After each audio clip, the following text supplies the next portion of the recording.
सनातन प्रभात, बजरंग दल, विश्व हिंदू परिषद, इन पर कायम स्वरूपी बैन किया जाए। अब इस देश में सरदार पटेल नहीं है कि इन पे बैन किया जाए, हमें सरदार पटेल बनाना पड़ेगा, बैन अपने आप लग जाएगा। मेरी बात को आप याद रखना। जिन जिन अंबेडकरवादी आंदोलनकर्ता को जख्मी किया गया है, जिनके साथ मारपीट की गई है, उनका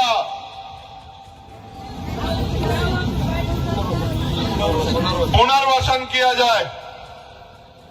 इस आंदोलन में छात्रों आंदोलन पे जो झूठे मुकदमे दर्ज किए गए वो वापस दिए जाएं। मेरी सुनो, ये मांगे तो इसलिए करनी पड़ रही है कि हम पे यहां ताकत नहीं। ये संदेश के तौर पे भी कह रहा हूं, बाबा साहब के को मानते हो नहीं मानते हो? जरा हाथ उठा के बता दो जो जो लोग बाबा साहब को मानते हैं। डॉक्टर बाबासाहेब आंबेडकरांचा दोन्ही हाथ वर ठेवा। ये बताओ, बाबा साहब को तो मानते हो, बाबा साहब की मानते हो नहीं मानते हो? तो एक बात पे गौर कर लो, आखिरी में जाते हुए कह रहा हूं, मेरी फ्लाइट अगर ना होती तो मैं 2 घंटे भाषण देता। आपको जानते हो नहीं जानते हो? मैं पार्लियामेंट में लड़ता रहता हूं नहीं लड़ता रहता हूं कि मेरे को बोलना है। चाहे दीक्षा भूमि का मामला हो, चाहे चैत्य भूमि का मामला हो, चाहे दादर रेलवे स्टेशन का नाम डॉक्टर बाबा साहब अम्बेडकर के नाम पे हो, चाहे परभनी का मामला हो, बिड का मामला हो, सारे मामलों पे मैंने आवाज उठाने का काम किया। ये मेरी जिम्मेदारी है, क्योंकि मेरे रगों में वही खून दौड़ता है जो आपके रगों में दौड़ता है। हम बाबा साहब अम्बेडकर के सिपाही। लेकिन मैं आपको पूछना चाहता हूं, बाबा साहब ने तो ये भी कहा था कि राजनीति में हिस्सेदारी नहीं kरोगे तो सबसे बड़ा दंड ये होगा कि अयोग्य लोग आपके ऊपर शासन करेंगे। जिन लोगों पे संविधान का ABCD की जानकारी जिन लोगों को नहीं है, वो राजकाज में बैठे हैं, और जो संविधान को मानने वाले हैं वो 18 दिन से सड़क पे बैठे। चिंतन करो कहां गलती हो रही। फिर बाबा साहब ने यह भी कहा कि political power is the master की। सुना है नहीं सुना है? जोर से बताओ, सुना है नहीं सुना है? Political power is the master की। सुना है? उससे आगे वाली लाइन भी सुनिए नहीं सुनिए? इट इज द मास्टर की by which you can open each and every door of your progress. राजनीतिक सत्ता वो चाबी है जिसके द्वारा आप अपनी सफलताओं के सारे लोग, सारे ताले खोल सकते हो। आज आप मुझे ताकत अगर मेरे पास होती तो आपको 19 दिन यहां आंदोलन नहीं करना पड़ता। मेरे लोगों, आपको काम छोड़ कर ही बैठना पड़ता। और एक MLA भी होता हमारा तो मुख्यमंत्री से आंख मिला के पूछता कि इस जुल्म को करने वाले खुलेआम कैसे घूम रहे हैं, उनको अधिकारियों पे कार्रवाई क्यों नहीं हुई? नहीं हुई। लेकिन कोई बात नहीं, आगे के लिए तैयार हो जाओ। चाहे मेरे रूप में हो या हमारे नीले झंडे वाले दूसरे यहाँ नेता उनके रूप में अपनी ताकत बना लो। मेरे लोगों को यहाँ जिंदा रहना है। मेरी बात को इशारों में समझ जाओ। आप पे ताकत नहीं बनेगी तो आपकी आवाज नहीं होगी। और जिन कहते हैं ना, जिनका दल नहीं होता उन पे बल नहीं होता, और जिन पे बल नहीं होता उनकी समस्याओं का हल नहीं होता, जिनके पास नेता नहीं होता उनका कुछ नहीं होता। अगर आज आपके पास ताकत होती, हिम्मत ही नहीं होती कि हमारी बहनों की तरफ कोई डंडा उठा देता। अगर कि बहनों के सम्मान में कुछ उठता तो सैल्यूट करने के लिए उनका हाथ उठता जिन्होंने आज डंडा उठाया है। लेकिन वो दिन भी आएगा, मेरी बात को याद रखना। और मैं कहता हूं, आंसू मत बहाना। डॉक्टर बाबा साहब अम्बेडकर के बच्चों, आंसू मत बहाना, क्योंकि आंसू बहा के आपके जख्म कुछ दिनों में सूख जाएंगे और आंसू बहा के पीड़ा निकल जाएगी। इस पीड़ा को संभाल के रखना, ये पीड़ा आपको शक्ति देगी। मैं पुलिस को भी, ये एडमिनिस्ट्रेशन को भी कहना चाहता हूं, हम मुकदमों से नहीं डरते भाई। हम जेल से नहीं डरते। एक बार गूगल पे सर्च कर लेना, 16 महीने जेल काटी हमने, 16 महीने, और उफ तक नहीं कहा, उफ तक। 2 बार दिल्ली की तिहाड़ काटी है, एक बार में 250 लाठियां खाई है, और लाठी और जेल का बेचती है, हमने गोलियां खाई है मेरे भाई।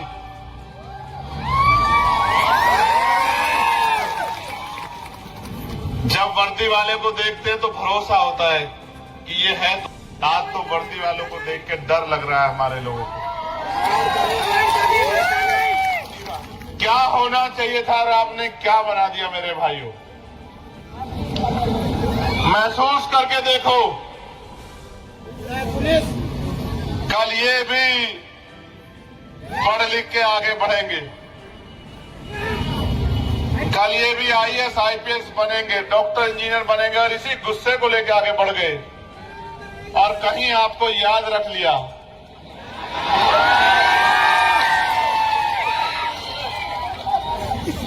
फिर क्या होगा। मैं आपको कहना चाहूंगा, पुलिस सरकार की होती है, आप अपने मन में इनके प्रति गुस्सा मत रखना। आप बस अपनी कार्रवाई की मांग पर डटे रहना कि जिन्होंने गलत किया है उन पर कार्रवाई होनी चाहिए, डटे रहना। और अंत में जाते हुए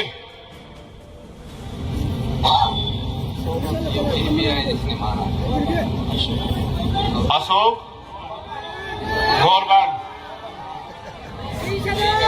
करने वाले यही है, क्या है क्या साहब।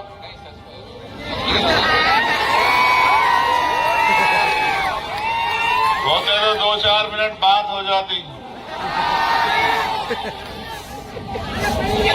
याद रखो, इतिहास याद रखेगा। और बाबा साहब ने कहा था 21वीं सदी हमारी है। आज तो हर आदमी पार्लियामेंट से लेके दिल्ली से लेके यहां तक जय भीम बाबा साहब बोल रहा है। याद रखो, बाबा साहब के बच्चों का समय आने वाला है, खबरदार रहो। अपराध करने वाला नेता हो या पुलिसकर्मी या किसी उद्योगपति अडानी अंबानी का बेटा, बचेगा नहीं, बचेगा नहीं। कानून का डंडा बड़ा मजबूत होता है। जिन्होंने कल हम पे डंडे चलाए, 11 तारीख को, 12 तारीख को, 13 तारीख को, 14 तारीख को, आप याद रखना, इसको ऊपर भेजना। यही लोग आने वाले समय में आपके सम्मान में खड़े होकर सैल्यूट किया करेंगे। मेरी बात को आप याद रखना। समय बदलेगा, समय का चक्र बड़ा बलवान है। जब मैं आज इससे मिला, ये हमारी ताई, तो उसने ये गुड़िया उसकी चुन्नी को फाड़ के ये मेरे हाथ में बांध दी और रोते मुझसे क्या कहा मुझसे कि सारी बहनों की रक्षा करना, रक्षा करने के लिए मैं इन धागों का मोहताज नहीं हूं। भारतीय संविधान और मेरे नेता डॉक्टर बाबा साहब अम्बेडकर ने, मानव काशीराम साहब ने मुझे सिखाया है कि महिलाओं का सम्मान सबसे पहले है, उनकी रक्षा, उनकी सुरक्षा और उनकी तरक्की सबसे पहले है। मैं अपनी बहन को वादा करके कहता हूं, सब कुछ भूल सकता हूं, अपने ऊपर पड़ी लाठियों को भूल सकता हूं, लेकिन अपनी बहन के ऊपर पड़ी लाठियों को नहीं भूल सकता। मेरी बात को याद रखना। किसी का नुकसान नहीं करना चाहते, मगर ये कहना चाहते हैं कि अपराध करने वाला, क्राइम करने वाला कोई भी हो, बचेगा नहीं। दिन गिनो और खैर मनाओ। चिट्ठी पत्र लिखो, SMS करो अपने रहनुमाओं को कि बचाओ बचाओ। अब मुकाबला इस बार नीले झंडे वालों से हुआ है और झंडा और डंडा दोनों बहुत मजबूत है, घर तक ले जाकर छोड़ेंगे। मेरी बात को याद रखना। सुनो, मैं झूठ नहीं बोलता। 17 तारीख को शुरू कर लो और जैसे ही मेरी कमेटी मीटिंग खत्म हो जाएगी, क्योंकि 17वीं समाज के 250 लोग जेल में हैं छत्तीसगढ़ में, घर नहीं जाऊंगा, सीधा आपके बीच में आऊंगा, पैदल मार्च में रहूंगा। और अगर जान भी चली जाएगी तो मेरी लाश वापस लौटेगी, वैसे नहीं जाऊंगा अपने लोगों को न्याय दिलाने बगैर। याद रखना मेरी बात को, बस डटे रहना। रावण कभी मरता नहीं। क्या नाम बताओ, नाम बताओ, ये करो मत, यहाँ बताओ, नाम बताओ, नाम बताओ। शरद मरे है, तुरनाला है आणि गोरवण अशोक गोरवण आहे।